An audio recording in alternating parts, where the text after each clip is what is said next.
Bismillahirrahmanirrahim. Assalamualaikum warahmatullahi wabarakatuh. Selamat siang anak-anak ustadz semuanya yang sedang belajar di rumah. Apa kabarnya? Semoga antum semua dalam keadaan sehat walafiat dan dilindungi oleh Allah Subhanahu wa taala. Amin. Oke anak-anak ustadz, hari ini kembali lagi kita bisa belajar pada pelajaran akidah akhlak. Masih pada pembahasan bab yang kedua, yaitu akhlak terpuji pada diri sendiri. Pada minggu sebelumnya kita sudah membahas tentang tawakal. Pada hari ini kita akan membahas tentang ikhtiar. Sebelum itu, marilah kita mulai dengan bersama membaca basmalah. Bismillahirrahmanirrahim. Yang kita akan bahas hari ini adalah pengertian ikhtiar, nilai positif ikhtiar, dan contoh perilaku ikhtiar. Mungkin antum semua sudah mendengar kata ikhtiar. Lalu apa itu ikhtiar? Pengertian ikhtiar. Kata ikhtiar itu diambil dari bahasa Arab yang artinya memilih. Secara istilah, ikhtiar berarti melakukan suatu kegiatan atau usaha untuk memperoleh suatu hasil yang dikehendaki. Saya ulangi, suatu kegiatan atau usaha untuk memperoleh suatu hasil yang dikehendaki. Jadi, ikhtiar itu adalah usaha. Ikhtiar itu adalah apa yang kita kerjakan untuk mendapatkan apa yang kita inginkan, untuk mendapatkan apa yang kita cita-citakan, untuk mendapatkan apa yang kita harapkan. Jadi ikhtiar sama dengan usaha. Jika seorang pelajar ingin mendapatkan ilmu, maka ikhtiarnya apa? Belajar. Jika seseorang ingin mendapatkan rezeki, maka bentuk ikhtiarnya adalah bekerja. Maka jika kita sudah berikhtiar, jika kita sudah bekerja, maka kita akan mendapatkan rezeki. Jika kita sudah belajar, maka kita akan mendapatkan ilmu. Jadi usaha itu adalah ikhtiar. Seperti itu. Pada surat Az-Zumar ayat 39, katakanlah Muhammad, wahai kaumku, berbuatlah menurut kedudukanmu. Aku pun berbuat demikian, kelak kamu akan mengetahuinya. Contoh juga pada surat Al-Jumu'ah ayat 10. Apabila telah ditunaikan sholat, maka bertebaranlah kamu di muka bumi, dan carilah karunia Allah dan ingatlah Allah sebanyak-banyaknya supaya kamu beruntung. Ya, ini adalah dalil yang menunjukkan tentang rezekinya Allah. Bahwasanya Allah itu sudah menebar semua rezekinya di muka bumi ini. Tugasnya manusia adalah keluar, bekerja, dan mencari rezeki tersebut. Karena rezeki itu bukan ditunggu, tapi diusahakan, dicari. Itu adalah pengertian dari ikhtiar. Oke, selanjutnya perilaku ikhtiar itu juga harus dibarengi dengan sikap-sikap seperti berikut. Yang pertama, melakukan segala sesuatu dengan sungguh-sungguh, dibarengi dengan doa kepada Allah. Jadi usaha atau ikhtiar itu juga harus dibarengi dengan doa.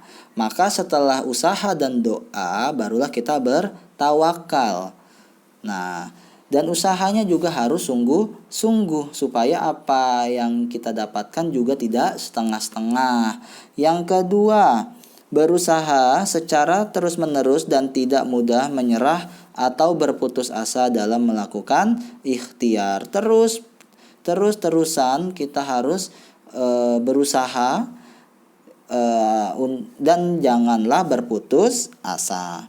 Yang ketiga, mengerti dan memahami segala sesuatu yang diikhtiari. Saya bekerja untuk apa? Saya melakukan ini untuk siapa? Dan apa niat dan tujuannya?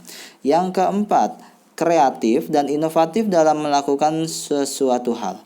Selanjutnya, pandai memanfaatkan waktu senggangnya untuk hal-hal positif Dan yang terakhir, memiliki semboyan bahwa bekerja keras untuk mencukupi kebutuhan hidup lebih mulia daripada bantuan dan menunggu belas kasih orang lain.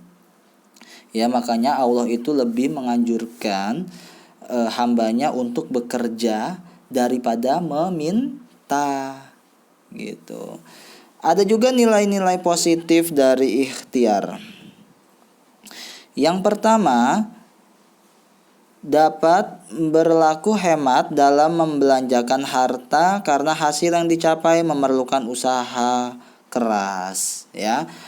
Mungkin antum belum merasakan, nanti ketika antum sudah bekerja, antum sudah dapat penghasilan dari kerjaan antum itu akan merasakan apa yang antum hasilkan itu sangat sayang dengan itu, ya, karena apa yang antum usahakan itu memerlukan usaha yang keras gitu. Jadi sangat ingin dimanfaatkan dengan sebaik-baiknya, seperti itu. Yang kedua, merasakan kepuasan batin karena dapat mencukupi kebutuhan hidupnya sendiri walaupun dengan susah payah. Yang ketiga, terhormat dalam pandangan Allah dan sesama manusia karena sikap tekun berusaha. Yang ketiga itu ada contoh perilaku ikhtiar. Oke, Ustaz bacakan. Contohnya ketika ada satu orang, sebut saja Yanto. Yanto itu belum lancar membaca Al-Quran. Ketika ulangan harian membaca Al-Quran, ia tidak tuntas, hanya memperoleh nilai 6. Karena ia merasa malu kepada teman-temannya, ia mengikuti kegiatan baca tulis Al-Quran yang diselenggarakan di sekolah. Hanya beberapa bulan saja akhirnya ia sudah lancar membaca Al-Quran. Ya, jadi si Yanto yang tadinya nggak bisa baca Al-Quran, yang awalnya dia nilainya hanya 6, akhirnya dia tekun belajar itu. Dia lebih giat lagi belajar. Dia ikut les, dia minta diajarkan dengan gurunya. Setelah itu ternyata nilainya meningkat. Nah, usaha yang dilakukan oleh Yanto itu adalah bentuk dari ikhtiar, seperti itu, ya. Tidak berputus asa, melakukannya dengan sungguh-sungguh, dan jangan lupa berdoa. Oke, dapat dipahami semuanya Nana Ustadz? Fahimtum? Alhamdulillah, itu yang bisa Ustadz sampaikan pada hari ini. Nanti kita akan lanjutkan pada materi yang selanjutnya, yaitu sabar, syukur, dan qanaah. Jika ada yang kurang paham silahkan ditanyakan. Kurang dan lebihnya mohon dimaafkan. Al-afu minkum. Nahtatim bilhamdalah. Alhamdulillahirabbil alamin. Wassalamualaikum warahmatullahi wabarakatuh.